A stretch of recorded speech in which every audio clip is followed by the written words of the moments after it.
एक बार पुनः मैं आपके सामने ये अवसर प्रदान किए जाने के लिए आयोजक मंडल को मैं धन्यवाद देता हूँ, आभार व्यक्त करता हूँ उनके प्रति। इस टेक्निकल सेशन में 10 पेपर पढ़े गए हैं। थोड़ी थोड़ी बातें मैं पेपर के ऊपर करूँगा। पेपर बहुत मेहनत से तैयार किए जाते हैं, निश्चित बात है, और ये बड़ा कठिन होता है लोगों के लिए जो यहाँ पर बैठते हैं और पेपर वाचन को तथाकथित रूप से कंट्रोल करने का काम करते हैं। अच्छा नहीं है, लेकिन करना पड़ता है, रोकना पड़ता है बीच में कि आपको 2 मिनट में या 3 मिनट में अपनी बातचीत कहते हैं। तो बड़ा श्रम लगता है और बड़ी शर्म महसूस हमें भी होती है। आपको श्रम लगता है, हमें शर्म महसूस कि हमें ये कहते हैं कि भाई इसको तुरंत कंसाइज करें, लेकिन ऐसा तो हर जगह होता है। किसी भी समय आपको ऐसा नहीं है कि बहुत ज़्यादा समय मिल जाता है तो करें क्या। जितने भी पेपर आए, माफ कीजिएगा, पेपर बहुत अच्छे हैं, पेपर का कंटेंट अच्छा जा रहा है, लेकिन कहीं कुछ कमियां हैं। मैं उधर इशारा कर रहा हूँ, आप आगे देख लेंगे। सबसे पहले पेपर में आपने अपना ऑब्जेक्टिव बताना है, अपने हाइपोथेसिस को रखना है सामने, और उसके बाद ट्रीटमेंट आएगा। अगर आप चलेंगे मेथोडोलॉजी को लेते हुए तो 2 से 3 मिनट में आप पेपर प्रेजेंट कर सकते हैं। आपको पेपर को पलटने की आवश्यकता नहीं होगी, जूझने की आवश्यकता नहीं होगी।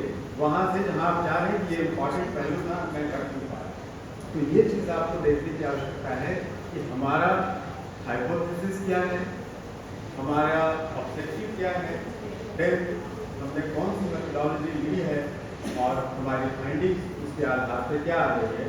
अगर समय मिला तो बॉडी की भी बात कर लेंगे, टेक्स्ट के ऊपर भी बात कर लेंगे और अपनी बातों को सिस्टमैटिक रूप में रखेंगे। तो ये एक पहली चीज़ है जो मैं कुछ भी कहने से पहले आपके सामने ये रखना चाहता था। मैं समझता हूँ इसको अगर थोड़ा सा ध्यान में रखेंगे तो आपके समक्ष समय की किल्लत वाली बात कभी नहीं आएगी और आप अपना काम बखूबी करके और पहले निकल जाएंगे। पहले 3 पेपर जो हैं वो शिवम त्रिवेदी, शिवम दुबे और सैजल ओझा, ये 3 पेपर कल्चुरी का जो काल है, या हम कह लें ये जो एरिया है कल्चुरीज का एरिया, उसको लेकर के हमारे सामने रखा गया। और सबसे स्टार्ट हुई बात रायपुर फोर्ट से लेकर। रायपुर फोर्ट पर शिवम त्रिवेदी की जो चिंता है वो है कि किस तरीके से फोर्ट को इंटैक्ट देखा जा सके और उसको किया जा सके, उसको लोकेट किया जा सके। ये चिंता आज मैं समझता हूँ कई जगहों पर ऐसी चिंताएं हैं। लोग ये चाहते हैं कि उन चीज़ों को सामने में लाया जाए, नहीं ला पाते हैं, और कहीं कोई दूसरा मठ बन जाता है, कहीं कोई दूसरा टेम्पल बन जाता है, या कहीं टाउन हॉल ही बन जाता है ना, जो आपके पेपर से निकलकर सामने में आ रहा है। तो अब सवाल उठता है कि हम किस तरीके से करेंगे जब आप स्मार्ट सिटी की तरफ भी बढ़ रहे हैं। मगर स्मार्ट सिटी का मतलब ये थोड़ी होता है कि हम अपने संस्कारों को छोड़ देते हैं। Then we have to conserve it significantly. ये बहुत अच्छी चीज़ें हैं, तो हमें अपने जड़ों से जुदा नहीं होना है, उनको रखना है, और आपका प्रयास में सार्थक रहेगा। आप उस पर काम कीजिए। रविंद्र मिश्र की काफ़ी मतलब लगे रहते हैं वहाँ काम करने में, और मुझे याद आ रहा है कि अभी मैं मार्च में वहाँ था। मार्च में जो नेशनल सेमिनार चल रहा था तो मैं था वहाँ पे, और उन्होंने इस बात की चर्चा की थी कि सुभाष चंद्र बोस जी की एक प्रतिमा लगाई गई थी और उसको हटाने संबंधी प्रशासन को लेकर के उनसे जो टसल्स थे और वो सारी चीज़ें उभर के सामने में आई थी। तो हमें कुछ ऐसी चीज़ों को देखना पड़ेगा, करना पड़ेगा। शिवम दुबे जी का पेपर जो है वो वाकई में एक नया आयाम देता है। नॉर्मली हम लोग कालचुरी को जैनिज्म या ब्रह्मनिज्म की तरफ देख लेते हैं, लेकिन उन्होंने जो बात की वहाँ सारा कल्चर तेवर के जो एक्सक्लेशन और वहाँ की जो फाइंडिंग्स है उसको लेकर के उन्होंने ये बात कही है। बहुत ही अच्छा है, बहुत ही इंसाइटफुल पेपर है। कल्चुरिया या उमरिया डिस्ट्रिक्ट की जो जगह है और वहाँ पर का जो एक्सप्लोरेशन है, और उसके थ्रू जब हम देखते हैं तो हमारे सामने एक कंपोजिट कल्चर की तरफ हमारा इशारा नजर आता है। वो हम देखते हैं कि कैसे हमने समावेशी कल्चर की तरफ अपनी बातें की है। बुद्धिज्म भी है, बौद्ध धर्म, जैन धर्म, ब्राह्मण धर्म, सभी तरह की चीज़ें हमारे साथ चल रही हैं। कहीं किसी के ऊपर आहत करने वाली या इंक्रोचमेंट ऑफ द आइडियाज जो हम कहते हैं, आइडियाज यही आगे बढ़ सकते हैं, हम लोग एक दूसरे को नष्ट करने की बातें करते हैं, आज कर रहे हैं, तो वैसी चीज़ें उस समय हमारे सामने नजर नहीं आती। तो ये भी बहुत अच्छा प्रयास था। आपके ऑब्जेक्टिव मुझे बहुत पसंद है। सैजल ओझा ने आर्यनाथ स्कल्पचर की बात की है, दैट्स वेरी गुड। एमएसयू से हो, एमएसयू से हो, बड़ौदा से, यू आर मतलब आप वहाँ रिसर्च कर रहे हो? अच्छा, फर्स्ट, हाँ, इसीलिए आपसे मेरी मुलाकात नहीं हुई है जुलाई में, क्योंकि मैं वहाँ था। तो ठीक है, आप अपना काम कीजिए। थोड़ा सा इसमें आपको अभी थोड़ा प्रयास करने की ज़रूरत है। मैंने इसीलिए पूछा कि आप रिसर्च स्कॉलर हैं या नहीं है, क्योंकि आपके पेपर से यह स्पष्ट नहीं हो रहा था कि आपने वाकई में थोड़ी कुछ और मेहनत करी है या नहीं करी है। थोड़ा सा मैं साफ साफ बोल देता हूँ, इसलिए बुरा मत मानिएगा, थोड़ा प्रयास करने की ज़रूरत है। मुस्कान चौहान का paper Buddhism and organizational management के ऊपर था। Of course mind, body and soul, ये जो हम कहते हैं ना, तो क्या कहते हैं भाई, बीए के स्टूडेंट, वही मतलब इस पर मैं याद हूँ कि बीए के स्टूडेंट है, and she has taken mind, body and soul, ये कैसे एक साथ जुड़ेगा और उसकी तरफ उसका इशारा करना, ऑर्गेनाइजेशनल बिहेवियर की तरफ इशारा करना, ये बहुत इंपॉर्टेंट पहलू है बुद्धिज्म का। क्योंकि बुद्धिज्म, बौद्ध धर्म अगर बढ़ा है तो ऑर्गेनाइजेशन, किस तरीके से ऑर्गेनाइजेशन के थ्रू वो आगे बढ़ा है, इसको देखने की बहुत बड़ी आवश्यकता है। और ये जो ऑर्गेनाइजेशन है, जो संघ की बात करते हैं, वो पूरी तरह से प्रजातांत्रिक है और वहाँ पर जो भी निर्णय लिए जाते हैं वो उसी तरह से, उसी मेथड्स को अप्लाई करते हुए, उसी को आत्मसात करते हुए लिए जाते हैं। तो ये एक बहुत ही अच्छा ऑर्गेनाइजेशनल बिहेवियर की तरफ ये था। यहाँ पर मैं 2-3 बातें कहना चाहूँगा। बीए के स्टूडेंट हैं और उनका फ्यूचर ब्राइट है, मैं समझता हूँ। उन्हें या जो भी लोग ऑर्गेनाइजेशनल बिहेवियर या हम बात करें कि गुड गवर्नेंस की तरफ बात कर रहे हैं, तो उन्हें ये देखना जरूरी होता है कि how much accountable you are. तो अकाउंटेबिलिटी जो है वो बहुत जरूरी है। अकाउंटेबिलिटी जरूरी है, रिस्पॉन्सिबिलिटी जरूरी है, and how we execute this, how we translate this practices into our day to day behaviour, ये बहुत जरूरी है। अगर हमने उसको कर लिया तो बहुत सारे प्रॉब्लम्स जो हैं वो निश्चित रूप से आगे बढ़ जाएंगे। और लीडरशिप का मायने ही होता है कि how to cultivate harmony amongst people. अगर आपने लोगों के बीच में एक हार्मनी पैदा कर दी, एक समन्वय बना दिया, एक दूसरे के साथ एक दूसरे का रेस्पेक्ट करते हुए अगर हम आगे बढ़ने की चीज़ों को ले लेते हैं और उसकी तरफ से आगे बढ़ते हैं, तो निश्चित रूप से लीडरशिप जो होती है वो सार्थक लीडरशिप होती है। तब हमें कुछ अच्छे चीज़ों की उम्मीद भी होती है और अच्छी चीज़ें आती हैं। Sanjog Singh, religious significance of Buddha's cooperating Braj region. तो ब्रज रीजन में उन्होंने चीज़ों को उठाया है, संकीसा की बात, उनके बारे में बात की है, दलाई लामा के विशिष्ट के बारे में बात की है। मैं समझता हूँ उन्हें थोड़ा अपना ऑब्जेक्टिव थोड़ा स्पष्ट करना चाहिए कि वो जो पेपर में ऑब्जेक्टिव जो है वो नहीं मिस कर रहा है, उसको अदरवाइज नहीं लीजिएगा प्लीज। मैं फिर से कह रहा हूँ, मेहनत काफ़ी करते हैं हम, थोड़ी सी चीज़ें अगर हम कोई मिस करते हैं, अगर उसको हम ऐड कर देते हैं तो आपका पेपर बहुत खूबसूरत हो जाता है। क्योंकि आपने उसको एंशिएंट टाइम से लेके मॉडर्न कंटेम्प्रेरी टाइम तक उसको रिलेट करने की बात की है। बस थोड़ा सा आप ऑब्जेक्टिव पे आ जाए, थोड़ा सा उसको देख लें कि हमने उनके टीचिंग्स को कैसे देखा है कि वो आज के डेट में वहाँ के रीजन को प्रभावित कर रहे हैं या नहीं कर रहे हैं। या ये बहुत आवश्यक है कि हम लोग बुद्धिस्ट स्कल्पचर्स को या बुद्धिस्ट आइडियाज को एज टूरिस्ट देखते हैं, या हमारा जो पार्टिसिपेशन है इनवॉलंटरी है या वॉलंटरी, ये हमें देखने की आवश्यकता है। हम लोग बाहर से जाकर के देखिए, हाँ ये बुद्धिज्म के एस्पेक्ट्स हैं, ये इस तरीके से, then we come back and we do our own business whatever we are thinking of, और उसी तरीके से हमने काम करना शुरू कर दिया। We don't have to do anything to with that idea और आइडियोलॉजी और कन्वर्टिंग और whatever happened in the past. लेकिन वो वैसा नहीं होना चाहिए। अगर हमने उसके बीच में अपने आपको जोड़ा है, उसके साथ जोड़ा है, तो हम लोग निश्चित रूप से आगे बढ़ सकते हैं। दीपा अनवर जी ने बुद्धिज्म के ऊपर बात की है, gender equality, women empowerment, global perspective, what not, बहुत सारी चीजें, ancient to direct contemporary.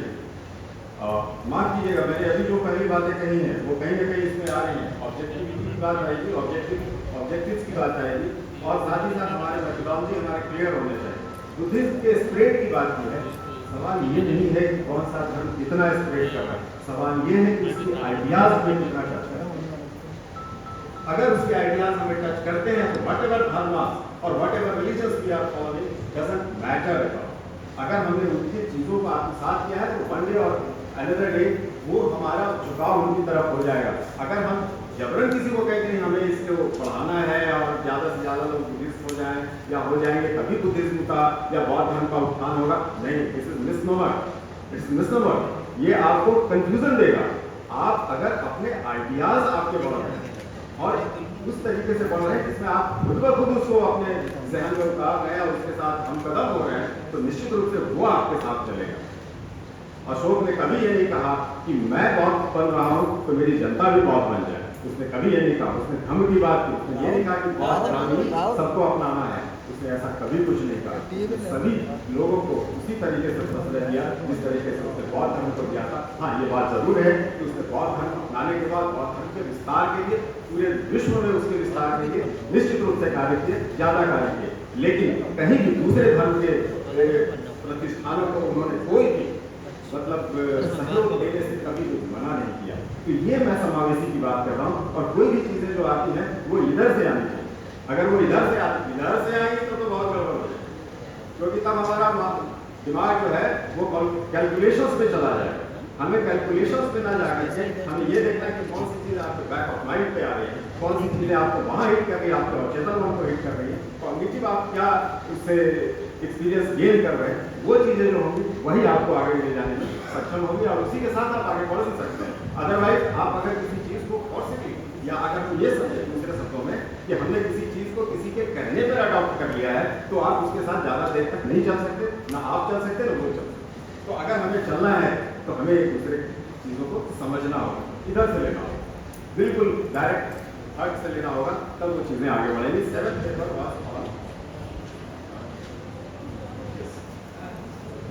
Muskan Kaurav, visualizing faith architectural symbolism in great stupa at Sanchi.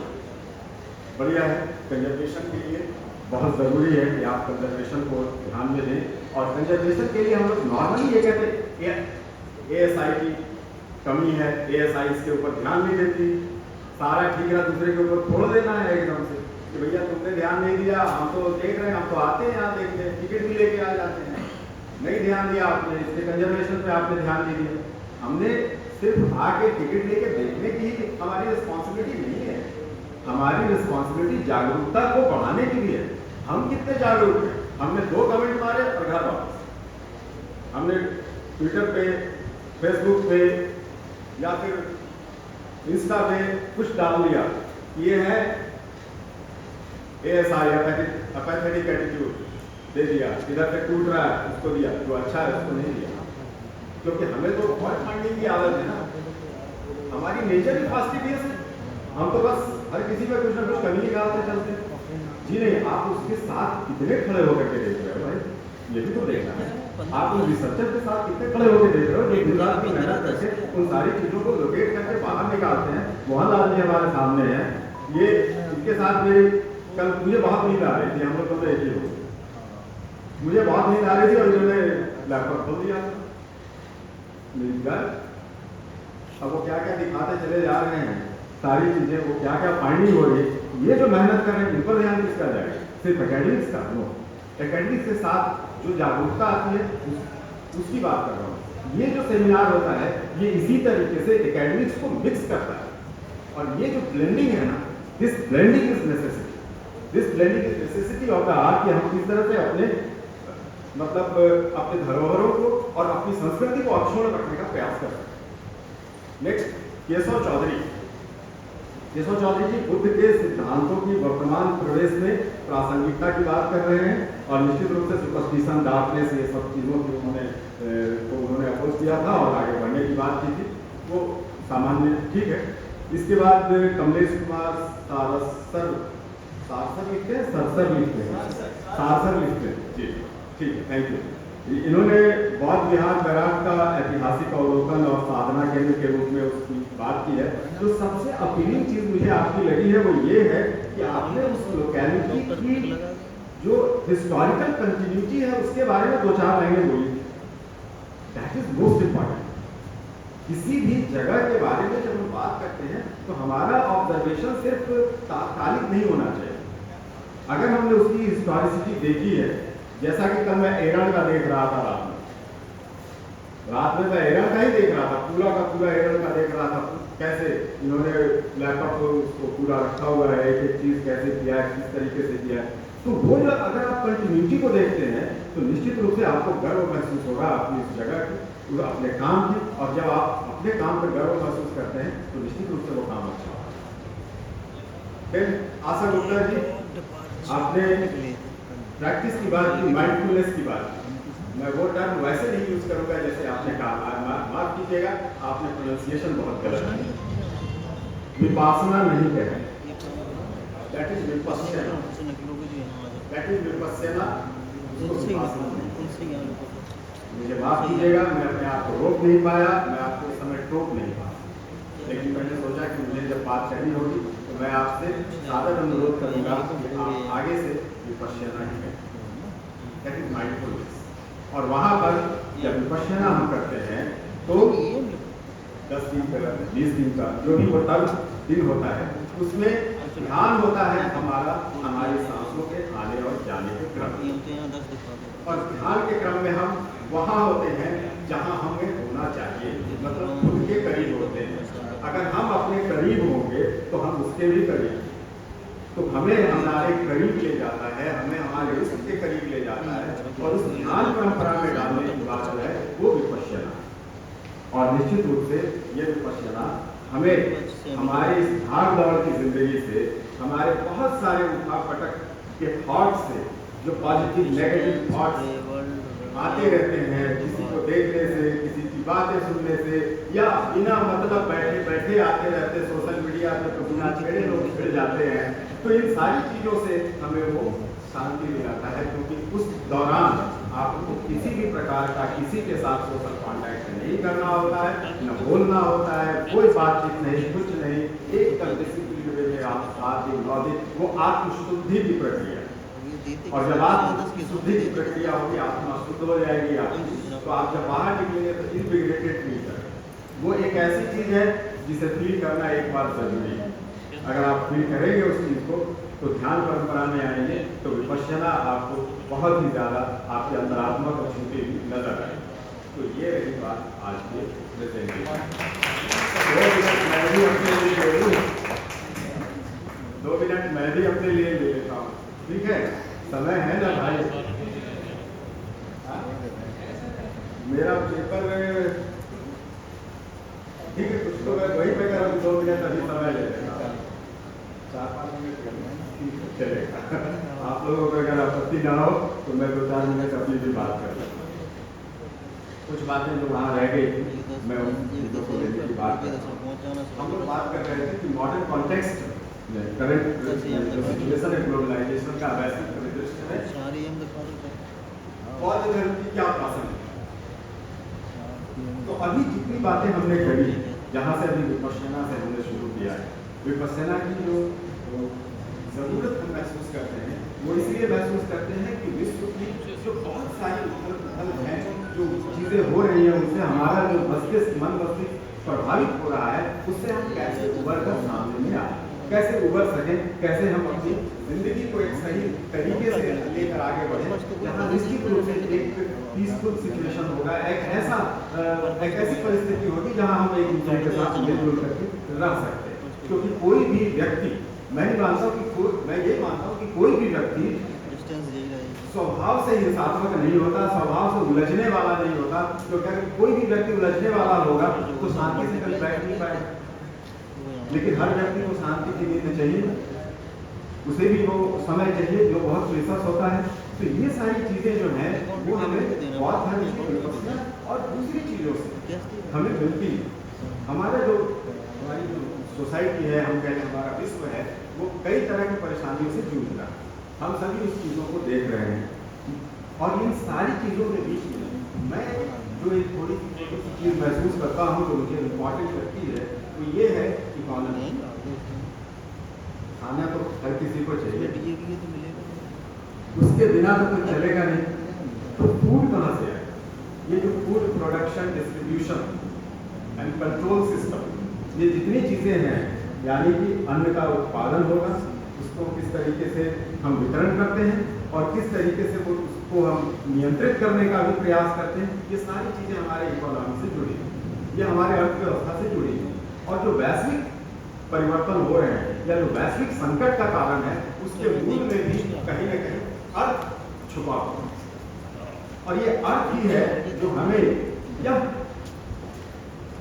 मतलब हमारे अंदर ऐसी भावना भरता है जिसमें हम अपने आप को कहीं उच्चतर, कहीं मध्यम, कहीं निम्नतर स्थिति में पाते हैं। मतलब ये कि हम कहीं ना कहीं इंफीरियरिटी या सुपीरियरिटी कॉम्प्लेक्स में ग्रसित हैं।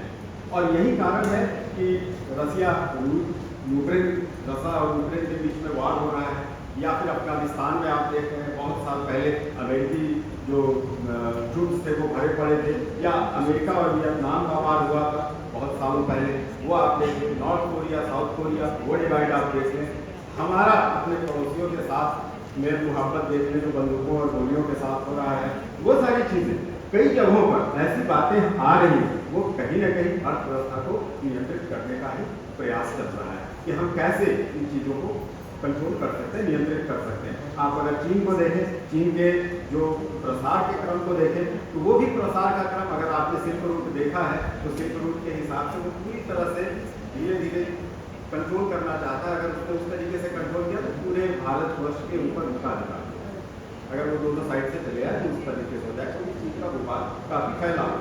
तो ये सारी प्रॉब्लम्स हैं हमारे सामने टेररिज्म का भी प्रॉब्लम है, हमारे सामने भूख का भी प्रॉब्लम है, हमारे सामने असमानता का भी प्रॉब्लम है। और ये असमानता, भूख, टेररिज्म, ये हर एक लेवल पे, हर एक जगह पे, हम ऐसा नहीं कर सकते कि बाहर के लोग ही आकर के आतंकवाद फैला रहे हैं। कोई हमारे गांव या मोहल्ले में भी तो आतंकवादी होता है, वो भी तो जो कर रहा है वो आतंकवाद ही है।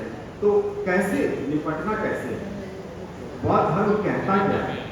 बौद्ध धर्म अगर हम देखें, इकोनॉमी के लिहाज से देखें, इकोनॉमिक्स, तो इकोनॉमी की थ्योरी जो भी है वो सिद्धांत हमें प्रोडक्शन बढ़ाने की बात करती है, हमारा प्रॉफिट कैसे जनरेट होगा उसकी बात करती है, कैसे प्रॉफिट मल्टीप्लाई होगा उसकी बात करती है, कि हमारा प्रॉफिट जो है वो मल्टीप्लाई करना चाहिए।